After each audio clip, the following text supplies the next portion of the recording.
Good day, and welcome to the Budding Entrepreneur Podcast. I'm your host, Randy Bridges. In each episode, I cover my experiences, both good and bad, of being a business builder, as well as my journey through the crazy world of entrepreneurship to reach my goal of earning $10 million a year.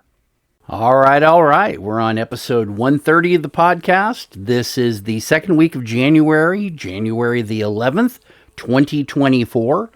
This is a great week. A lot of changes have been occurring throughout this last couple of weeks. I finished some of the books that I was working on and have begun working through new ones.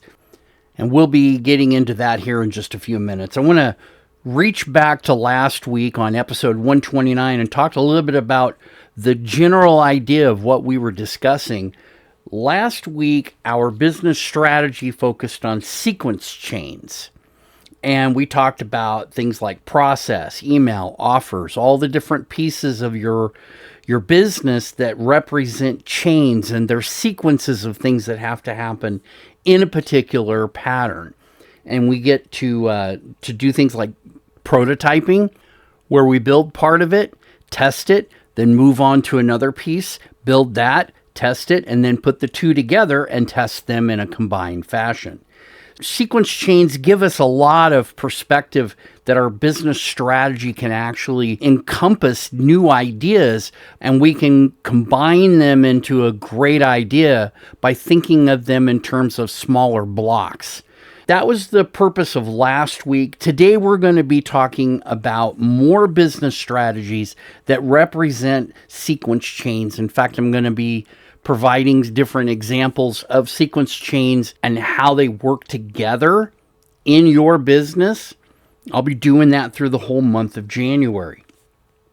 Jumping back into the books, we finished the $100 million offers by Alex Hormozi, and I finished the Fanatical Prospecting by Jeb Blunt. I continued to work on Mastery by Robert Greene. I really kind of dug into that a little bit, but I found myself saying I need some different things that I'm going to be able to bring into my business. So on a recommendation, I picked up 177 Mental Toughness Secrets of the World Class by Steve Siebold. And I'm digging back into my other book that I've had for a while, 9-Figure Mindset by Brandon Dawson. Now, if you've never dug into the world of Brandon Dawson, you might wonder, who is this guy? He's the person that's in charge of much of Grant Cardone's back process. He does a lot of things for Grant Cardone. He's just a brilliant man, and so I'm digging into his book to try to put all these pieces together. This is a challenging set of books, because the 9-Figure Mindset, it's kind of like working with Taylor Welch.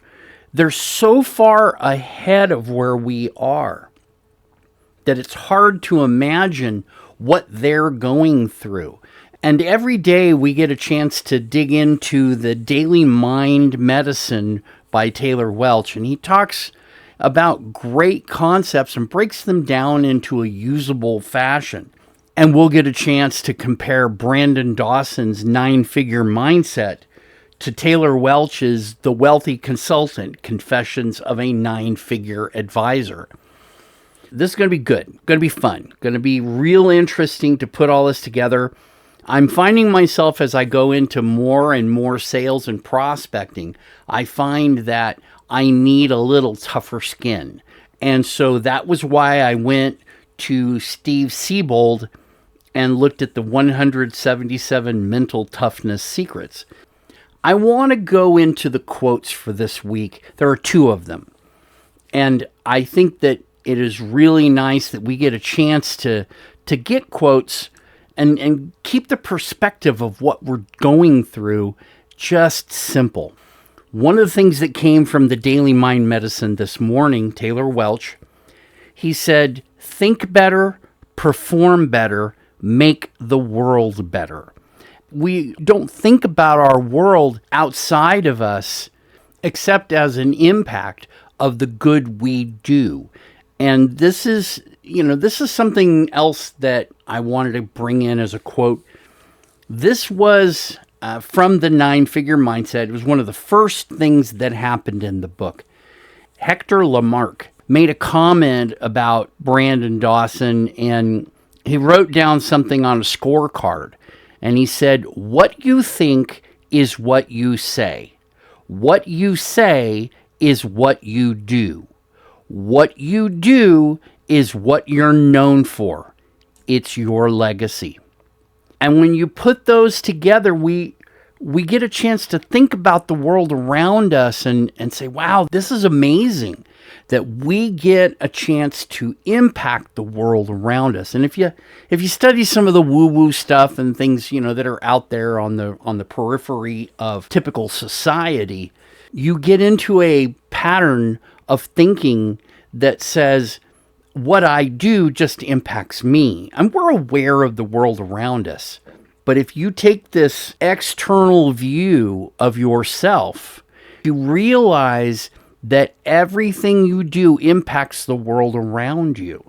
And so these are really going to be really interesting things for me to bring in and put into my brain and start cycling through.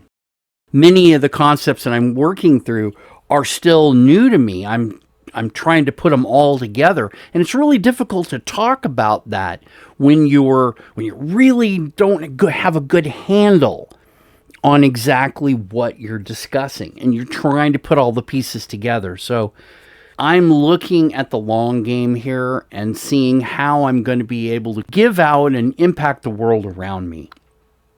Moving into business strategies. Again, last week we talked about sequence chains. This week we're going to talk about a business strategy as a sequence chain that discusses the outward-facing presentation of our business, of ourself, of everything we do. And a lot of times we don't really think about all the different systems that we have that are involved, that are facing out. And I'm going to run down 8 of these systems, and we'll talk about them briefly, but I think you'll see what's happening here. These are all outward-facing presentations that represent who we are, what we're doing, and how we're handling things. Obviously, our website. This is a big part of every business. It can be just brochureware, right? It can be a web application. It could be a storefront. It could be so many different things. The more complex it gets, the harder it is to integrate into our system in a way that is really positive and always outward facing with the best we have. Along with our website, our portals. These are things like membership sites. These are functional pieces that allow us to let people inside the vest a little bit and see what's really happening within your world. And these portals do represent more of the best. I know that when I'm dealing with the wealthy consultant, they're constantly building something new, constantly putting in pieces, constantly evaluating and adding new things that I can have as a tool, as an idea, as a mindset. And that portal really states to me how much they care about me and care about everybody going through the program. In addition to websites and portals, another system that you have that's out-facing is your email, specifically your reputation. If you start ending up on spam lists and blacklists and things like this, it can really ruin your ability to market effectively. And especially with reputation management, you run into some challenges because you're not ultimately in control of the tools that people are using. I know that there's Spam House and all these different spam places that you're not in control of. I've seen Microsoft end up on blacklists, and that's kind of scary when that happens. But when it does, it's usually resolved within a day. But if your business is relying on your ability to get the message out, if it can't be delivered, it doesn't matter why. And so that email reputation can ruin you just like any other form of reputation. Another out-facing presentation point that a lot of people don't think about is the phone system. Your phone system makes the difference in whether you can effectively communicate and people can effectively communicate with you. It works right up there with email. They tend to go hand in hand. Texting is another one that you can kind of add in as part of the phone system because it essentially is the phone system. It's just a different format of how it's presented. But your phone system can make or break your business as a system for sequence chains that if you break that chain, man, you're in a lot of trouble. One of the more effective ones that people overlook is the Google business page. Your Google business page, if you are doing any kind of searching or advertising or anything, it's directly tied to that page. The more effective that page is built, the more information about you that it has and is updated and kept organized, whether that's reviews or just general information, the more of that you have effectively built, the better it's going to be. Advertising uses the Google page for a lot of different types of ads, not just for Google. Your Yelp page is another system that can make or break you. A bad review on Yelp can literally sink a business. I know that I've put a few bad reviews on places, but I've given them a chance to kind of, stop and fix their problems. There's been a couple of companies that didn't fix it, and boy, did I give them a bad review. I mean, it's just the way that it is. And a lot of people liked it because I did go back and give them a second chance. Email sequences.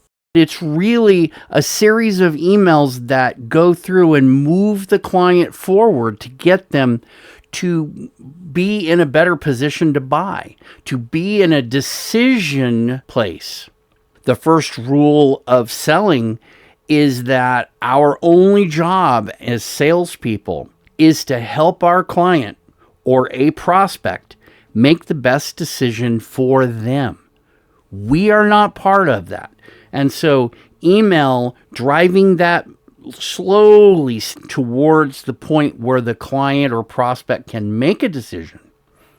Once they're doing that, you've done a very good job, and that sequence now of email can help you move them towards that point, giving them different alternatives that they can proceed to. These email sequences are absolutely critical to the success of most businesses. The last out-facing presentation point that I want to talk about is one that is getting more and more bad press, and it's from the Disabilities Act. A lot of people are going after businesses now because their website is not ADA compliant. It's not low vision. It's not, set up to be able to use Braille with. It doesn't have any talkback features. And, there's lots of lawsuits that are being presented, especially to law firms, which is right there in my target market, is they're going after each other and suing each other because their websites aren't quote unquote ADA compliant. It doesn't matter about the business. It matters about the way you face the world and how much information they can absorb from you and how easily they can do that. These are all outward-facing presentation points that as a business strategy, you as an owner want to be aware of, want to be tied into. Because your email reputation, your portals, your website, your Google business page, your ADA compliance, any of these email sequences, you're responsible for them whether you understand how they work or not. So this is where you have to rely upon your team, and that might include outside people, to give you a better handle on how to utilize those sequence points as a strategy to move your business forward. That's enough for this week. We'll be back next week with a brand new episode. I wish you the best in your health, your wealth, your business, your family, everything about you. Take care. We'll see you next week right back here.